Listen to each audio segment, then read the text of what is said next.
Channel पर एक बार फिर आपका स्वागत है। और आज के वीडियो में हम स्पिनिंग टॉप्स और जबरदस्त लड़ाइयों के प्रशंसकों के बीच बेहद प्रसिद्ध एक एनीमे बेब्लेड पर चर्चा करने जा रहे हैं। बेब्लेड, जिसे जापान में एक्सप्लोसिव शूट बेब्लेड के नाम से जाना जाता है, बेब्लेड फ्रेंचाइजी का पहला एनीमे अनुकूलन था। बेब्लेड नाम पारंपरिक जापानी स्पिनिंग टॉप बेग्योमा और ब्लेड शब्द को मिलाकर बनाया गया है। हम शो के इतिहास के बारे में थोड़ी देर बाद बात करेंगे, लेकिन आगे बढ़ने से पहले इस चैनल को सब्सक्राइब जरूर करें और बेल आइकन दबाना न भूलें ताकि आपको हमारे सभी अपडेट्स मिलते रहें। तो अब बिना किसी देरी के शुरू करते हैं। बेब्लेड पहली बार 8 जनवरी 2001 को टीवी टोक्यो पर प्रसारित हुआ था और 24 दिसंबर 2001 तक चला। अपने प्रसारण के दौरान इस शो ने खासकर युवा दर्शकों के बीच एक समर्पित फैन बेस बना लिया। हालांकि इसे बड़े एनीमे प्रशंसकों और आलोचकों से मिली-जुली प्रतिक्रियाएं भी मिली।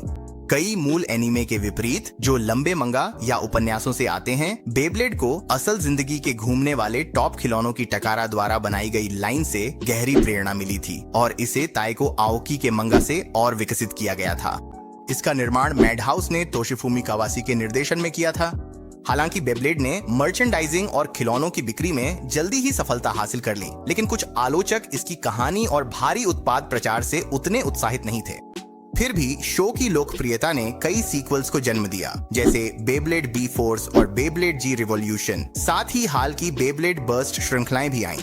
इन नई सीरीज और रिब्यूट्स के कारण प्रशंसक अक्सर बहस करते हैं कि बेब्लेड की टाइमलाइन के कौन से हिस्से सबसे जरूरी या प्रतिष्ठित हैं। हालांकि बहुत से लोग अब भी उस मूल सीरीज के लिए एक उदासीन लगाव रखते हैं जिससे यह सब शुरू हुआ था। बेब्लेड की शुरुआती श्रृंखला में 51 एपिसोड थे जो टाइसन और उसके दोस्तों के रोमांच को दर्शाते थे।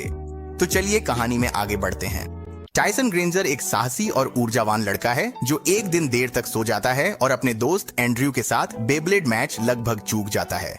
जब तक वह पहुंचता है तब तक ब्लेड शार्क्स नामक समूह के एक बदमाश कार्लोस ने एंड्रयू को हरा दिया होता है और उसका बेब्लेड छीन लिया होता है। इससे परेशान होकर टाइसन अगले दिन कार्लोस को रीमैच के लिए चुनौती देता है। टाइसन कार्लोस के मजबूत और भारी बेब्लेड को हराने का तरीका चाहता है, इसलिए वह अपने होशियार दोस्त केनी, जिसे एज चीफ भी कहा जाता है, के साथ मिलकर मदद मांगता है। आइडिया सोचते समय टाइसन को ड्रैगन नामक एक प्राचीन आत्मा का दर्शन होता है। वह ड्रैगन की ऊर्जा का उपयोग करके अपने ब्लेड को अपग्रेड करता है और कार्लोस को हरा देता है। लेकिन इससे पहले कि कार्लोस अपनी चुराई हुई चीजों के साथ भाग सके, ब्लेड शार्क्स के लीडर काई वहां आ जाता है। काई कार्लोस को असफल होने के लिए सजा देता है और कोई सहानुभूति नहीं दिखाता, जिससे टाइसन नाराज हो जाता है और टाइसन सीधे काई को चुनौती देता है। ज्यादा देर नहीं होती कि काई अपने शक्तिशाली बिट बीस्ट ड्रांजर का इस्तेमाल करके टाइसन के बेब्लेड को आसानी से तोड़ देता है। ये साफ हो जाता है कि टाइसन की प्राकृतिक प्रतिभा अभी काई के अनुभव के सामने टिक नहीं सकती। इसी बीच केनी समझाता है कि ब्लेड शार्क्स एक अजेय बिट बीस्ट की तलाश में है। टाइसन और उसके दोस्त उसके ब्लेड को फिर से बनाते हैं और काई अपनी ताकत दिखाने के लिए कार्लोस के बेब्लेड को नष्ट कर देता है। रोम में वे एनरिक से मिलते हैं, जो एक कुशल और थोड़ा फ्लर्टी इतालवी चैंपियन है, जिसके पास 2 सिर वाला बिट बीस्ट है जिसका नाम एम्फिलियन है। शुरुआत में एनरिक टाइसन पर हावी हो जाता है, लेकिन टाइसन अपनी तकनीक को सुधार कर मैच में एनरिक को हरा देता है। ऑलिवर और एनरिक 2 और चैंपियनों का जिक्र करते हैं, रॉबर्ट, जिसे ब्लेड ब्रेकर्स पहले से जानते हैं, और जॉनी, जो एक गर्वित स्कॉटिश ब्लेडर है। ये चारों मिलकर मजेस्टिक्स बनाते हैं, जिनमें से हर एक दुर्लभ और शक्तिशाली बिट बीस्ट की रक्षा करता है। ब्लेड ब्रेकर्स आखिरकार रॉबर्ट की विशाल जायदाद पर पहुंचते हैं, जहां वे भूल भुलैया जैसी गलियों में भटकते हैं, इससे पहले कि वे जॉनी और रॉबर्ट को शतरंज खेलते हुए पाते हैं।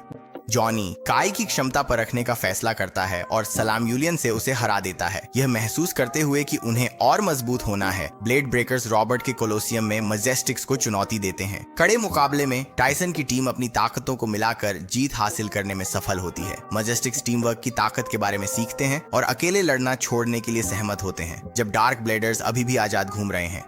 विदाई लेने के बाद ब्लेड ब्रेकर्स रूस के लिए रवाना होते हैं। मॉस्को पहुंचने के बाद वे कड़ाके की सर्दी और उससे भी सख्त स्वागत का सामना करते हैं, जो बायोवोल्ट कॉर्पोरेशन के तहत एक गंभीर प्रशिक्षण मठ चलाने वाले बोरिस द्वारा किया जाता है।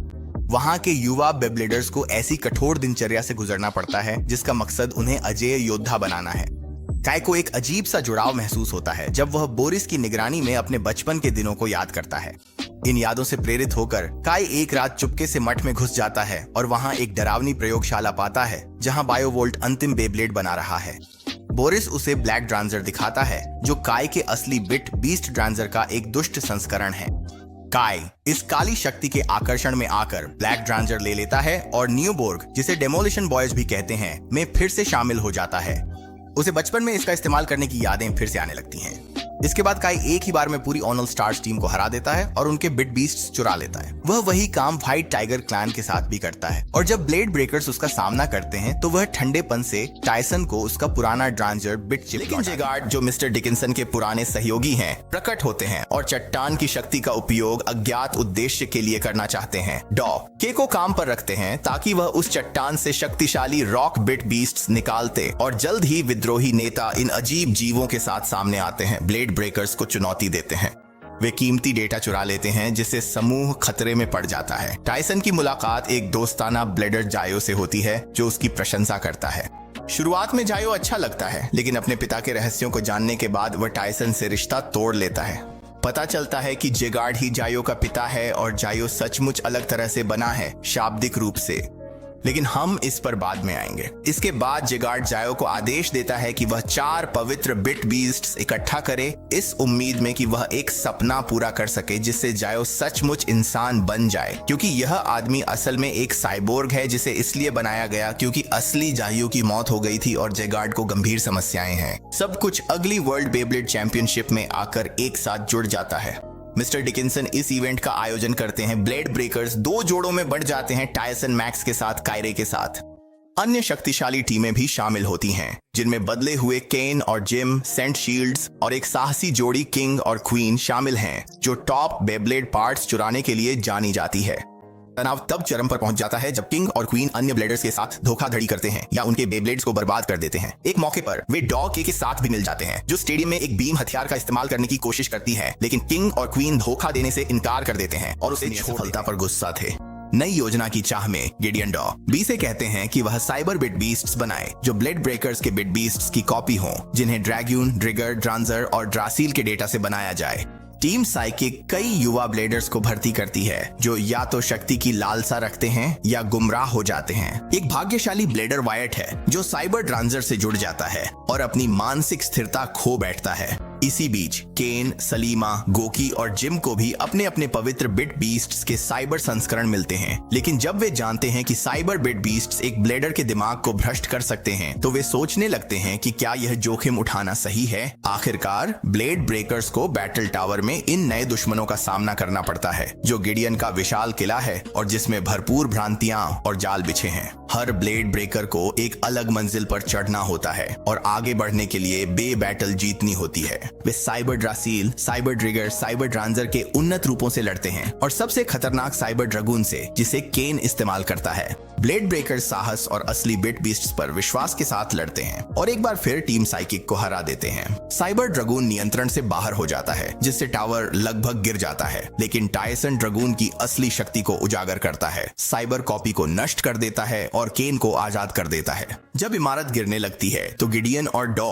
भी मारे जाते हैं या सेंसर की गई संस्करण में गायब हो जाते हैं। ये टीम साइकिक के अंत का संकेत है। और आखिरकार ब्रुकलिन समझ जाता है कि हारने से दोस्ती भी मिल सकती है और वह अपनी तबाही रोक देता है। बोरिस का सपना टूट जाता है और हीरो मानता है कि वह केवल टायसन और उसके दोस्तों को मजबूत बनाने के लिए बेगा के साथ था। टायसन और ब्रुकलिन की ब्लेड्स घूमती रहती हैं, लेकिन साफ है कि टायसन ने उसे पूरी तरह हरा दिया है। बेगा के भंग होने के बाद मिस्टर डिकिंसन एक छोटे से नए भवन में बीबीए को फिर से शुरू करते हैं। दुनिया भर की टीमें फिर से सामान्य हो जाती हैं। व्हाइट टाइगर फिर से ट्रेनिंग पर लौट जाता है। ओएनएल स्टार्स अमेरिका में फिर से एकजुट हो जाते हैं और बार्थेस बटालियन अपने पुराने कोच के बिना ईमानदारी से मुकाबला करने की कोशिश करता है। एफ डायनेस्टी फिर से अपने सर्कस की जड़ों की ओर लौट जाता है और ब्लिट्जक्रिग बॉयज को रूस में हीरो की तरह स्वागत मिलता है। काई और टायसन शहर के पुनर्निर्माण को देखते हैं और फैसला करते हैं कि वे सिर्फ मजे के लिए एक और मैच खेलेंगे और इसी के साथ बेब्लेड जी रिवॉल्यूशन समाप्त होता है। सच कहूं तो ये शायद मेरी तीनों मूल बेब्लेड सीरीज में सबसे पसंदीदा थी। मुझे लगा कि किरदारों की डिजाइन शानदार थी और मुझे जी रिवॉल्यूशंस की अवधारणा बेहद पसंद आई। साथ ही ब्लेड ब्रेकर्स का अलग अलग टीमों में बंटना और फिर अंत में वापस एक साथ आना भी बहुत अच्छा लगा। ये वाकई जबरदस्त था और मेरे लिए यही बेब्लेड का शिखर था। मुझे पता है कि हमें मेटल सीरीज से लेकर बर्स्ट, एक्स और उनके बीच की सभी सब सीरीज में कई और कहानियां मिली हैं, लेकिन मुझे नहीं लगता कि उनमें से कोई भी मेरे लिए मूल बेब्लेड टीम की जादू को फिर से ला पाई। देखने के लिए धन्यवाद। इस वीडियो को लाइक करें, अपने दोस्तों के साथ शेयर करें और उस बेल बटन को जोर से दबा दें। और अगर आपने अभी तक नहीं किया है तो चैनल को सब्सक्राइब करें और अगली बार तक